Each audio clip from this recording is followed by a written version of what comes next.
नमस्कार। एक बार फिर से बहुत बहुत स्वागत है आप सभी का परीक्षा वर्ल्ड के इस यूट्यूब चैनल में।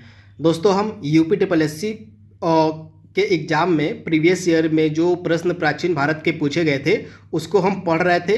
पार्ट 1 हमने ऑलरेडी अपलोड कर दिया है तथा आज के इस वीडियो में हम पार्ट 2 को देखेंगे। पार्ट 2 में हम कुछ और बेहतरीन प्रश्नों को डिस्कस करेंगे प्राचीन भारत के, जो कि प्रीवियस ईयर की यूपी ट्रिपल एस सी की परीक्षा में पूछे गए ये सभी प्रश्न हैं। तो चलिए वीडियो को शुरू करते हैं और देख लेते हैं कि आज का हमारा जो वीडियो है सेकंड नंबर का प्राचीन भारत के इतिहास का, इसमें हमने कौन कौन से महत्वपूर्ण प्रीवियस ईयर क्वेश्चंस को सम्मिलित किया हुआ है। चलिए वीडियो को शुरू करते हैं। तो पहला प्रश्न यहाँ पे हमारा है, गौतम बुद्ध ने अपना प्रथम उपदेश निम्नलिखित में से किस जगह पर दिया हुआ था, आपको बताना है। तो गौतम बुद्ध के द्वारा जो उनका प्रथम उपदेश था यह कहाँ पे दिया गया था, तो आप ध्यान दीजिएगा सारनाथ में, यानी कि ऑप्शन आपका जो सी है बिल्कुल सही हो जाएगा। गौतम बुद्ध ने अपना प्रथम उपदेश सारनाथ में दिया था। यह सारनाथ कहाँ पे आया, तो उत्तर प्रदेश के वाराणसी में। कहाँ, तो उत्तर प्रदेश के वाराणसी में आपको मिलेगा सारनाथ। यहीं पे जो है महात्मा बुद्ध ने अपना जो है प्रथम उपदेश दिया था। तो आप इसे याद रखिएगा। तथा इनके प्रथम उपदेश को जो है क्या कहा जाता है, तो धर्म चक्र प्रवर्तन। क्या कहा जाता है, तो धर्म चक्र प्रवर्तन इनके प्रथम उपदेश को कहा जाता है। तो इसे भी आप याद रखिएगा, भूलिएगा मत। इसके अलावा जो ऑप्शन में आपके चारों स्थान दिए गए ये बौद्ध महात्मा बुद्ध से रिलेटेड है, तो इनको भी देख लेते हैं। तो कुशीनगर का संबंध महात्मा बुद्ध से किस प्रकार है, तो आप ध्यान दीजिएगा।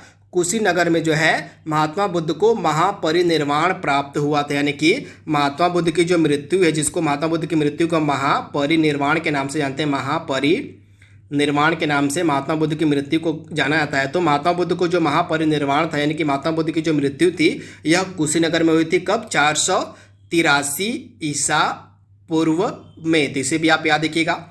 उसके बाद दूसरा ऑप्शन जो है आपका बोध गया है। बोध गया का संबंध किस प्रकार है महात्मा बुद्ध से, तो जो बोध गया है यहाँ पे महात्मा बुद्ध को ज्ञान की प्राप्ति हुई थी। तो आप इसे याद रखिएगा।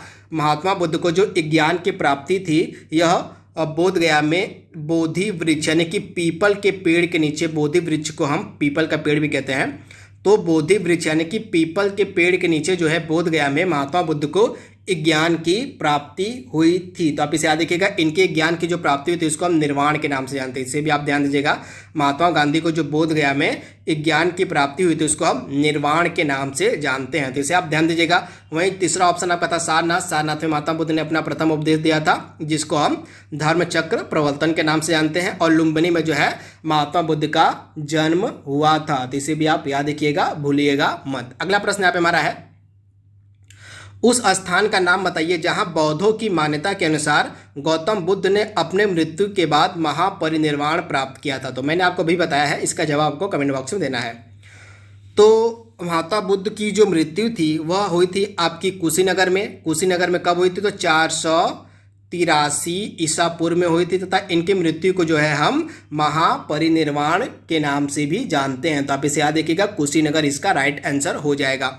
अगला प्रश्न यहाँ पे हमारा है, और किस स्मारक से गौतम बुद्ध ने दुनिया के लिए बौद्ध धर्म के अपने दिव्य ज्ञान का प्रचार किया था, आपको उस स्मारक का नाम बताना है। तो इस प्रश्न का हमारा राइट आंसर क्या हो जाएगा, महाबोधि मंदिर। यह आपको बिहार के बोध गया में मिलेगी। कहाँ पे, तो बिहार के जो है गया में स्थित है आपकी यह महाबोधि मंदिर।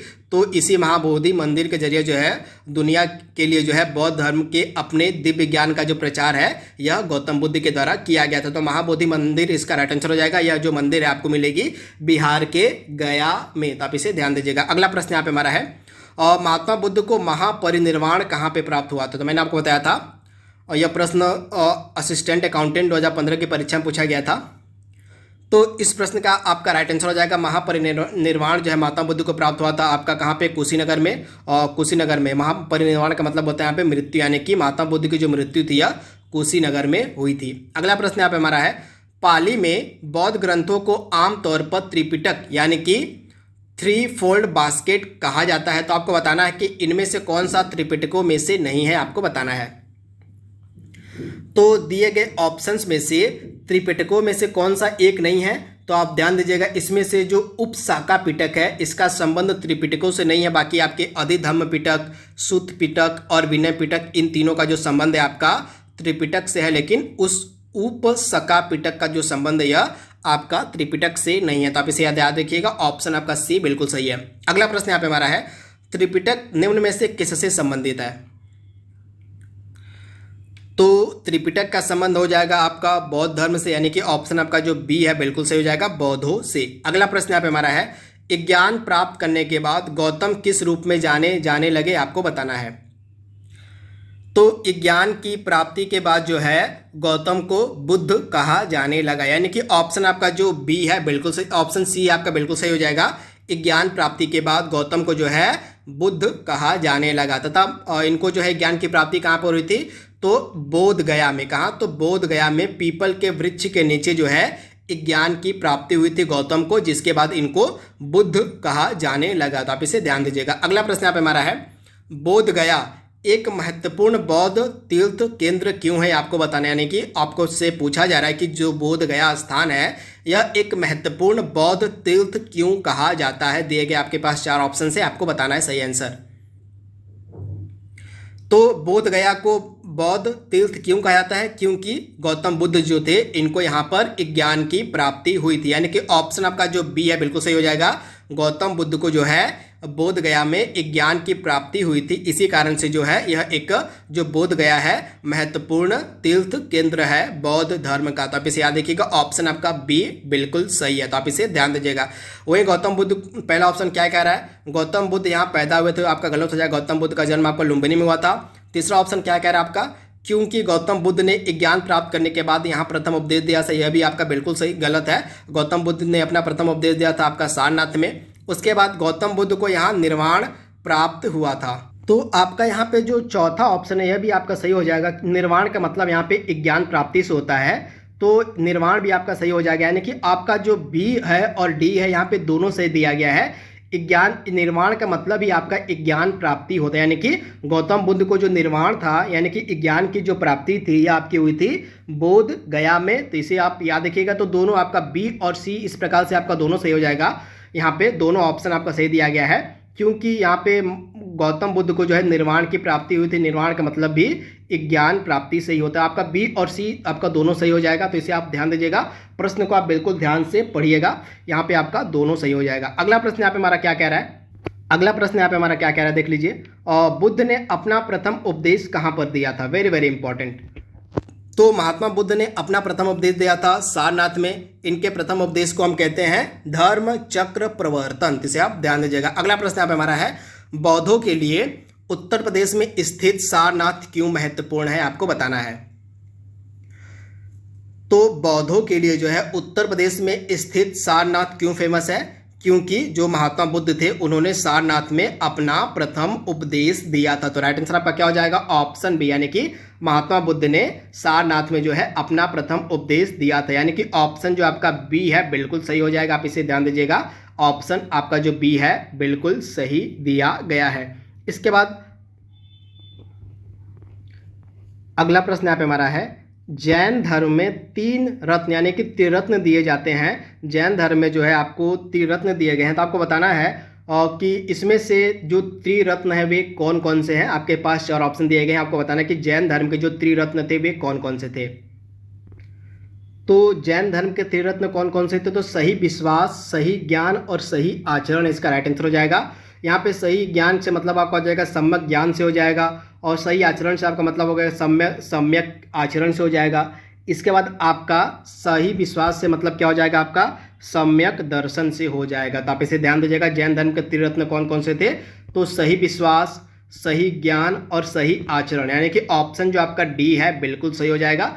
आप इसे ध्यान दीजिएगा। इसको इस प्रकार से हम लिखते हैं, एक चीज और ये लिखते हैं, सम्यक ज्ञान, सम्यक ध्यान और सम्यक आचरण। तो ये जो आपके थे ये 3 त्रिरत्न थे जैन धर्म के। तो इसको आपको याद रखना है, सम्यक ज्ञान, सम्यक ध्यान, सम्यक आचरण भी आप इसको कह सकते हैं। तो आप इसे ध्यान दीजिएगा।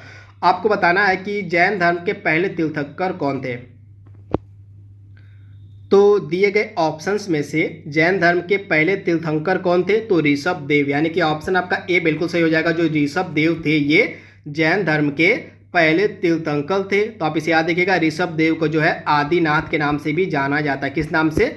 तो आदिनाथ के नाम से भी ऋषभ देव को जाना जाता है तथा इनके लिए जो प्रतीक चिन्ह है वो वृषभ यानी कि सांड जो है प्रतीक चिन्ह इस्तेमाल में लाया जाता है ऋषभ देव के लिए। तो इसे भी आप याद रखिएगा, ऋषभ देव को आदिनाथ के नाम से भी जाना जाता है तथा ये जैन धर्म के प्रथम तीर्थंकर थे। तो आप इसे याद रखिएगा। वहीं यहाँ पे जो पार्श्वनाथ दिया गया है, यहाँ पे पार्श्वनाथ होगा, इस प्रकार लिखा जाएगा। तो जो पार्श्वनाथ थे ये जैन धर्म के कौन से तीर्थंकर थे? तो जो पार्श्वनाथ थे ये जैन धर्म के 23वें तीर्थंकर थे। कौन से? तो 23वें तीर्थंकर थे तथा पार्श्वनाथ के लिए जो है प्रतीक चिन्ह सर्प जो है इस्तेमाल में लाया जाता है। और महावीर जो थे ये जैन धर्म के 24वें तीर्थंकर थे। महावीर के लिए जो प्रतीक चिन्ह है वह सिंह इस्तेमाल में लाया जाता है। तो ये फैक्ट आपको याद रखना है। अगला प्रश्न यहाँ पे हमारा है 24वें जैन तीर्थंकर यानी कि अंतिम जैन तीर्थंकर कौन थे, आपको बताना है। तो जैन धर्म के 24वें यानी कि अंतिम तीर्थंकर थे आपके महावीर। तो आप इसे याद रखिएगा, महावीर के लिए जो प्रतीक चिन्ह है वह कौन सा इस्तेमाल में लाया था? तो सिंह जो प्रतीक चिन्ह है यह आपके 24वें तीर्थंकर महावीर के लिए इस्तेमाल में लाया जाता है। तो आप इसे ध्यान दीजिएगा। अगला प्रश्न यहाँ पे हमारा है मनुष्य जीवन का सर्वोत्तम ध्येय कैवल्य है, जिसका मतलब आपको बताना कैवल्य का मतलब क्या होता है। तो राइट आंसर आपका हो जाएगा इच्छाओं पर विजय प्राप्त करना। कैवल्य का मतलब क्या होता है? इच्छाओं पर विजय प्राप्त करना। तो आप इसे याद रखिएगा। और जो आपके महावीर थे, आप ध्यान दीजिएगा, जो महावीर थे उनको जो है कैवल्य की जो प्राप्ति थी हुई थी आपकी जुम्भिक ग्राम में। कहाँ? तो जो महावीर थे इनको जो है कैवल्य की प्राप्ति जुम्भिक ग्राम के समीप रीजू पालिका नदी के किनारे, आप याद रखिएगा, रीजू पालिका नदी के किनारे जो है साल के वृक्ष के नीचे। किस वृक्ष के नीचे? तो साल के वृक्ष के नीचे जो है कैवल्य की प्राप्ति हुई थी महावीर को। तो मैं एक बार फिर से रिपीट कर दे रहा हूँ, जो महावीर थे, जो जैन धर्म के 24वें तीर्थंकर थे, उनको जो है जुम्भिक ग्राम के समीप जो है रीजू पालिका नदी के तट पर जो है साल के वृक्ष के नीचे जो है कैवल्य की प्राप्ति हुई थी। तो आप इसे याद रखिएगा, कैवल्य का मतलब होता है इच्छाओं पर विजय प्राप्त करना। तो इसे आप ध्यान दीजिएगा। अगला प्रश्न यहाँ पे हमारा है अशोक का सिंह चतुर्भुज स्तंभ शीर्ष जो है निम्नलिखित में से कहाँ के स्तंभ पे था, आपको बताना है। तो अशोक का जो सिंह चतुर्भुज स्तंभ शीर्ष था आपको मिलेगा सारनाथ के स्तंभ पर, यानी कि ऑप्शन आपका बी बिल्कुल सही हो जाएगा, सारनाथ के स्तंभ पर। आप इसे ध्यान दीजिएगा। अगला प्रश्न यहाँ पे हमारा है चंद्रगुप्त मौर्य ने इस प्रसिद्ध राजनीतिक सलाहकार को निम्नलिखित सभी, आपको बताना कि जो चंद्रगुप्त मौर्य का प्रसिद्ध राजनीतिक सलाहकार था उसके इसमें से निम्नलिखित में से कौन सा नाम नहीं था, उसका आपको बताना है। तो आप याद रखिएगा, चंद्रगुप्त मौर्य का जो प्रसिद्ध राजनीतिक सलाहकार था उसके बहुत सारे नाम थे। जैसे उसको कौटिल्य के नाम से भी जाना जाता था, उसको चाणक्य भी कहा जाता था, उसको विष्णुगुप्त भी कहा जाता है। यानी कि दिए गए ऑप्शंस में से ऑप्शन डी आपका जो हो जाएगा सही हो जाएगा। यानी कि उसका समुद्रगुप्त नाम नहीं था, बाकी तीन नाम थे उसके, चाणक्य, विष्णुगुप्त या कौटिल्य। ये तीनों नाम एक ही व्यक्ति के थे तथा यह जो था प्रसिद्ध राजनीतिक सलाहकार था चंद्रगुप्त मौर्य का। तो आप इसे ध्यान दीजिएगा। तथा कौटिल्य की एक फेमस बुक है अर्थशास्त्र, जो किस पर आधारित है? तो यह जो है राजनीति पर आधारित है। तो इसे आप ध्यान दीजिएगा। अगला प्रश्न यहाँ पे हमारा है और अशोक के प्रधान शिलालेखों में सबसे बड़ा शिलालेख कौन सा है?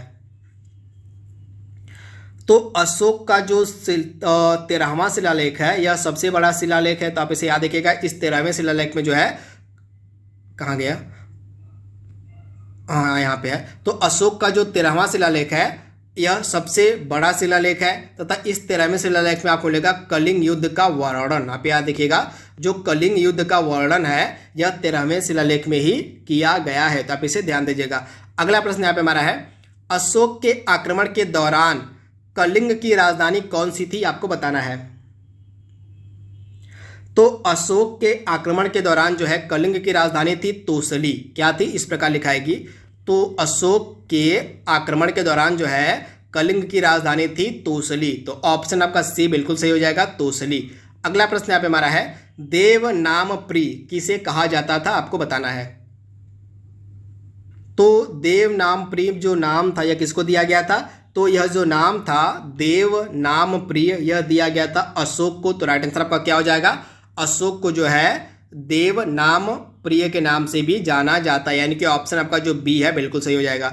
दोस्तों ये सभी जो प्रश्न है प्रीवियस ईयर की जितनी भी इंपॉर्टेंट परीक्षाएं आयोजित की गई हैं UPSSC के द्वारा, उन परीक्षाओं में ये सभी प्रश्न पूछे गए हैं तथा ये सभी जो प्रश्न है आपकी आगे जो परीक्षा आने वाली है लेखपाल की, उसके लिए काफ़ी ज़्यादा इंपॉर्टेंट है। तो इन प्रश्नों को आप बिल्कुल ध्यान से पढ़ते रहिए। अगला प्रश्न यहाँ पे हमारा है, निम्नलिखित में से किनके बीच तक्षशिला शहर स्थित था, आपको बताना है। तो जो फेमस तक्षशिला शहर था यह सिंधु और झेलम के बीच स्थित था। तो राइट आंसर आपका क्या हो जाएगा, सिंधु और झेलम, यानी कि ऑप्शन आपका जो ए है बिल्कुल सही हो जाएगा। जो फेमस सिटी था तक्षशिला यह सिंधु और झेलम नदी पर स्थित था। तो ऑप्शन आपका ए बिल्कुल सही हो जाएगा। अगला प्रश्न यहाँ पे हमारा है, अशोक के कौन से शिलालेख में ब्राह्मी लिपि का प्रयोग नहीं किया गया, आपको बताना है। तो अशोक का जो 13वां शिलालेख है, आप ध्यान दीजिएगा, सॉरी यहाँ पे आपका आंसर हो जाएगा ऑप्शन बी, यानी कि अशोक का जो शाहबाज गाड़ी वाला शिलालेख है और इसके अलावा एक और शिलालेख जिसका नाम है मानसेहरा। क्या नाम है, अशोक के दो शिलालेख हैं, एक आपका हो जाएगा मानसेहरा और एक आपका हो जाएगा शाहबाजगढ़ी। ये दो ऐसे शिलालेख हैं जिन पर जो है उनकी लिपि खरोष्टी है। शाहबाजगढ़ी और मानसेहरा शिलालेख की जो लिपि है वो खरोष्टी है और बाकी के जो इंपॉर्टेंट शिलालेख अशोक के उनमें जो है आपको ब्राह्मी भाषा और कौन सी भाषा देखने को मिलेगी, तो प्राकृत भाषा देखने को मिलेगी। केवल दो ही शिलालेख हैं अशोक के, शाहबाजगढ़ी और मानसेहरा। इन दो शिलालेखों पर जो है कौन सी भाषा मतलब कौन सी लिपि का उल्लेख है, तो खरोष्टी लिपि थी। इसे भी आप याद रखिएगा, भूलिएगा मत, यह भी प्रश्न आपके एग्जाम में पूछा जा सकता है कि अशोक का जो शिलालेख है शाहबाजगढ़ी या मानसेहरा, इस पर कौन सी लिपि का उल्लेख किया गया है, तो खरोष्टी लिपि का। तो इसे आप ध्यान दीजिएगा। और बाकी के जो इंपॉर्टेंट शिलालेख अशोक के हैं उनमें आपको प्राकृत लिपि और ब्राह्मी लिपि का उल्लेख देखने को मिलेगा, तो इसे आप ध्यान दीजिएगा। अगला प्रश्न यहाँ पे हमारा है, निम्न में से मौर्य कला का सर्वोत्तम प्रतिमान कौन सा है, आपको बताना है। तो स्तंभ जो है मौर्य कला के सर्वोत्तम प्रतिमान है, यानी कि ऑप्शन आपका जो ए है बिल्कुल सही हो जाएगा। जो मौर्य काल के सर्वोत्तम प्रतिमान है वो है स्तंभ। तो आप इसे ध्यान दीजिएगा, ऑप्शन ए आपका बिल्कुल सही है। अगला प्रश्न यहाँ पे हमारा है, और निम्नलिखित में से कौन सा अशोक के साम्राज्याधीन नहीं था। दिए गए 4 ऑप्शंस में से आपको बताना है कि वह कौन सा है जो अशोक के साम्राज्य के अधीन नहीं आता था। तो दिए गए ऑप्शंस में से अशोक के साम्राज्य के अधीन नहीं था कामरूप, यानी कि ऑप्शन आपका जो डी है बिल्कुल सही हो जाएगा। जो कामरूप था यह अशोक के साम्राज्य के अधीन नहीं था। तो आप इसे ध्यान दीजिएगा, ऑप्शन जो आपका हो जाएगा डी बिल्कुल सही हो जाएगा। अगला प्रश्न यहाँ पे हमारा है, वृहद सांची स्तूप किस काल से संबंधित है, आपको बताना है। तो सांची स्तूप का संबंध आपको मिलेगा मौर्य काल से, यानी कि ऑप्शन आपका जो डी है बिल्कुल सही हो जाएगा। जो सांची का स्तूप है यह जो है इसका निर्माण जो है सम्राट अशोक के द्वारा करवाया गया था। तो इसे भी आप याद रखिएगा, यह वर्तमान में मध्य प्रदेश में अवस्थित है, तो इसे आप ध्यान दीजिएगा। अगला प्रश्न यहाँ पे हमारा है, योग दर्शन के प्रवर्तक आपसे पूछे जा रहे हैं। तो योग दर्शन के प्रवर्तक कौन है, तो महर्षि पतंजलि, यानी कि ऑप्शन आपका क्या सही हो जाएगा, ऑप्शन आपका सी बिल्कुल सही हो जाएगा। योग दर्शन के प्रवर्तक है महर्षि पतंजलि, यानी कि ऑप्शन आपका जो सी है बिल्कुल सही हो जाएगा। अगला प्रश्न यहाँ पे हमारा है, प्राचीन भारत के महान व्याकरणविद पतंजलि किसके समकालीन थे, आपको बताना है। तो पतंजलि किसके समकालीन थे, तो जो पतंजलि थे ये पुष्यमित्र शुंग के समकालीन थे, यानी कि राइट आंसर क्या हो जाएगा आपका, पुष्यमित्र शुंग के समकालीन थे पतंजलि, यानी कि ऑप्शन आपका जो बी है बिल्कुल सही हो जाएगा। इसके बाद आप ध्यान दीजिएगा, पतंजलि की एक फेमस पुस्तक है जिसका नाम है महाभाष्य। महाभाष्य जो है यह पतंजलि की एक फेमस पुस्तक है, तो इसे आप ध्यान दीजिएगा, महाभाष्य। अगला प्रश्न यहाँ पे हमारा है, कनिष्क प्रथम के शासन काल के दौरान कौन सा प्रसिद्ध आयुर्वेद विद्वान रहता था, यानी कि कनिष्क जब शासन करता था तो उस समय निम्नलिखित में से कौन सा प्रसिद्ध आयुर्वेद विद्वान जो था उसके दरबार में था। तो कनिष्क के शासन काल के दौरान जो प्रसिद्ध आयुर्वेद विद्वान था उसका नाम था चरक था, यानी कि ऑप्शन आपका ए बिल्कुल सही हो जाएगा, चरक, यानी कि ऑप्शन ए, आप इसे ध्यान दीजिएगा।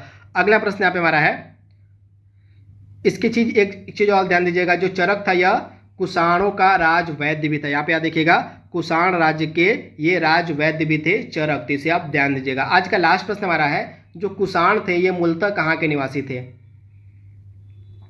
तो जो कुषाण थे ये मूलतः मध्य एशिया के निवासी थे, यानी कि ऑप्शन आपका ए बिल्कुल सही हो जाएगा, कुषाण जो थे ये मध्य एशिया के निवासी थे। तो ऑप्शन आपका ए बिल्कुल सही हो जाएगा। तो दोस्तों यहाँ पे हमने प्रीवियस ईयर क्वेश्चंस को कुछ डिस्कस और कर लिया है तथा ये सभी जो प्रश्न है आपके लेखपाल की परीक्षा के लिए काफ़ी ज़्यादा इंपॉर्टेंट है। इसके साथ ही प्राचीन भारत के इतिहास का जो प्रीवियस ईयर का क्वेश्चंस का सीरीज है उसका जो अगला भाग है उसको हम कल अपलोड करेंगे। तो आज के लिए बस इतना ही। Thank you, thanks for watching, thank you.